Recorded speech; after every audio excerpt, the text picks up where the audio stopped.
Hi, this is Life Prepper here. I'm part of the Joan Seed series. And I want to talk a little bit about nature biting back. And the fact is, it's our fault.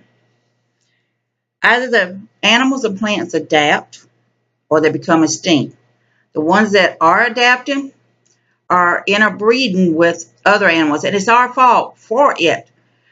Down in Florida, they have constant problems with the snakes and stuff due to the storms. A lot of them got released. They're starting to interbreed in some of the situations. The polar bears and the grizzly bears are mating together. We're creating new breeds all the time. We're creating new dogs. We're creating new cats. We're trying to create new chickens. We're trying to create new rabbits. We're trying to create new horses. We're trying to create them smaller than it was or bigger than they was.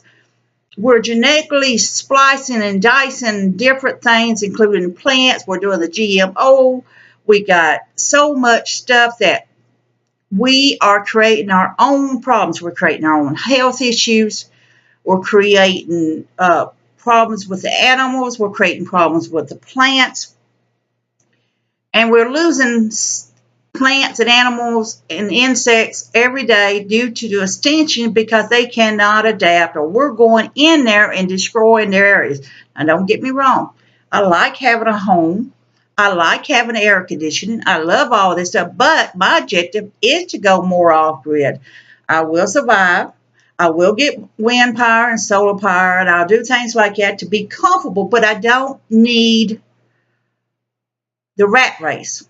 I don't want it anymore. I did my share of it when I was young, going out, hanging out with friends, but even then, I still kept a connection with nature. I still went caving. I still went fossil hunting. I still always was learning about nature and fishing and stuff because that was in my blood and I love it. But like anything, life had its way and I got away from it. But now I'm getting back to it. But the fact is, we as a human race are constantly wanting to destroy things. But then there's people in the human race that's constantly fighting to save things. So the laws and regulations is there to help protect things. If it was left up to these companies, Alaska would be totally destroyed. They would go in there and strip everything out and try to get this. Some of the areas are so hard to get to, they're left alone basically. But because of this, because we constantly are doing things, we're constantly bringing in animals legally or illegally around the world to our countries. What is happening in other places? We're bringing other animals in to help try to control something that is going on, but then that one becomes a problem. So it's a hang if you do and a hang if you don't on it. But the thing is that nature is biting back on a lot of this. They're creating new breeds on themselves, and the breeds they're creating are even more deadly than the breeds that was before. And we keep creating new breeds ourselves by trying to make that better piece of meat. We're trying to make that better pillow. We're trying to make bigger animals for show or whatever. We're trying to make smaller animals to sell. I have a 2-pound Yorkie. I love him to death, but he would not survive in an everyday nature situation. He was not bred and created for that purpose. So we, as a society of people, and thank goodness there's people out there who does try to keep this under control, try to save the species and take care of them and clean them and heal them and then release them in. But we're GMOing things. We're got food we buy in the stores that's loaded with chemicals and stuff. And I'm just as guilty as anybody going to a restaurant eating. I've done more eating out in restaurants the last few years than I've ever done because I'm on the go doing things. So I eat out more than I used to. Is it good for me? No. Having all that byproducts in it, the salt and stuff in it, is not good for me at all. Drinking sodas is not really good for me at all. It puts more weight on you. It creates more health issues. So yes, I'm doing things that shouldn't be done in my body. Am I going to miss it when I get off-grid living more? No.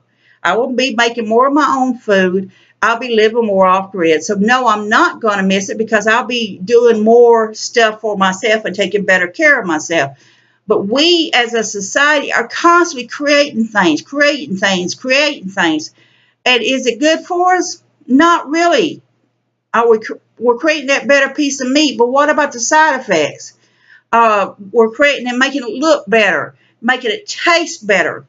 we put feed and hormones into foods. We're doing this, and the obesity is on the rise. Younger children are, if you'll take time to notice, there's more and more heavy children. There's more and more heavy young adults that's not as in their 20s or less. You got more and more health issues. More and more people are sick. More and more allergies are rising. More and more issues, things. As the insects build a tolerance to stuff, they're putting more and more insecticides to try to keep going.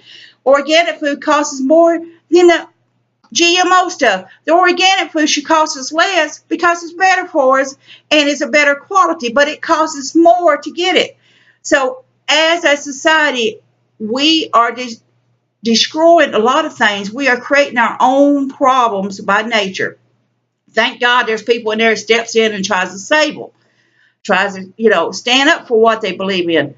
But the companies and the big companies and stuff wants to make that money. But if they follow the guidelines, they're supposed to follow the guidelines. America has things legal in America that many countries have banned already, like green dye 5. When I found out about that, and I know I'm not going to be perfect, I'm still eating things I shouldn't, but I won't any kind of green grains anymore. Because when I found out how bad it was, am I solving my health issue? No. Am I trying to be a little bit better? Yes. So now at least I took that out of my diet. But there's so many more things I have to think about on, is all the GMO stuff, all the other stuff, the meats and everything that processed. They're still there. I'm trying to do better, but I know I'm not perfect on it. Will I miss it when I get off grid? No. I can still live comfortable and enjoy what I want to do without having all the other stuff. So yes, as nature is fighting back, nature is creating their new breeds, and they're creating more deadly breeds. They're creating animals that's coming back, and we have created a lot of these problems ourselves. So this is Life Prepper here, part of the Joan C series, talking about nature is biting back.